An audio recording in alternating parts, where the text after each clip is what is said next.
யாராக இருந்தாலும் தங்கள் சுய விருப்பு வெறுப்பின்றி தன்னலம் கருதாமல் ஒற்றுமையாக செயல்பட்டால்தான் வெற்றி அடைய முடியும்.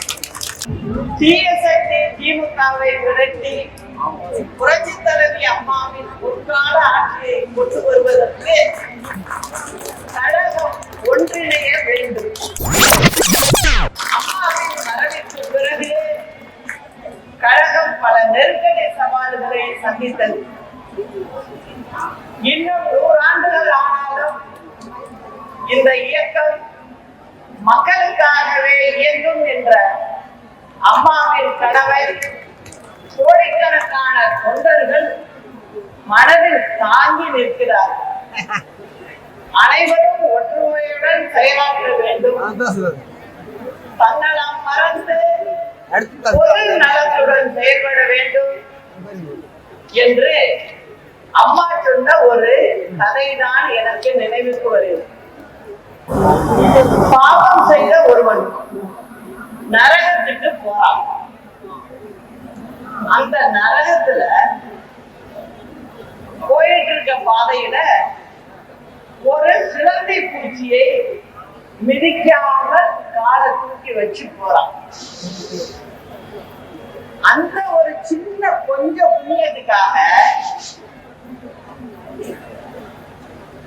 மேல இருக்கிறவங்க, அதாவது சொர்க்கத்துல இருக்கிறவங்க, மேல ஒரு சிலந்திய சொர்க்கத்தை நோக்கி வந்து இருக்குது. அதனுடைய இடை கீழே வரைக்கும் தொங்குது. அந்த நூலை பிடிச்சு நீ மேல வாப்பான்னு சொல்றாங்க. அதனால இந்த மனிதர் என்ன பண்றாரு, அந்த நூல் இதைய பிடிச்சு மேல் நோக்கி ஏறும்போது பின்னாடி கீழே நரகத்துல இருந்த ஒரு 3-4 பேர் என்ன பண்றாங்க, அவங்களும் அதை பிடிச்சுக்கிட்டு மேல போகலாம் அப்படின்னு சொல்லி அவங்களும் அதை பிடிச்சு தொங்கிட்டு மேல போயிட்டு இருக்கு. மேல போறவரு பின்பக்கமா திரும்பி பாக்குறாரு. இவரு போற இடையில ஒரு 3-4 பேரு கூட இருக்காங்க.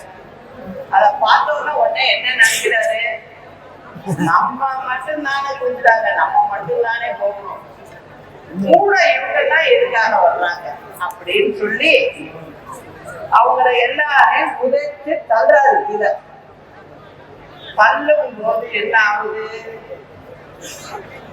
அந்த நூலையிலதான் இவரும் இருக்காரு, அதை மறந்துட்டாரு.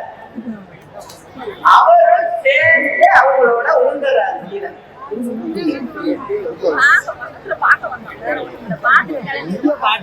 சேர்ந்து கீழே விழுந்துறாரு.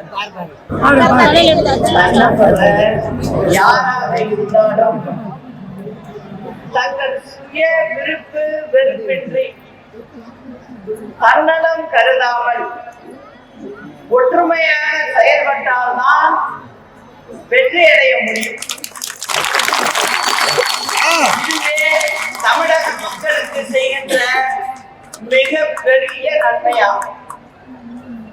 தீய சக்தி திமுகவை விரட்டி புரட்சி தலைவி அம்மாவின் பொற்கால ஆட்சியை கொண்டு வருவதற்கு கழகம் ஒன்றிணைய வேண்டும் என்பதை தொண்டர்கள் உணர்ந்திருக்கிறார்கள்.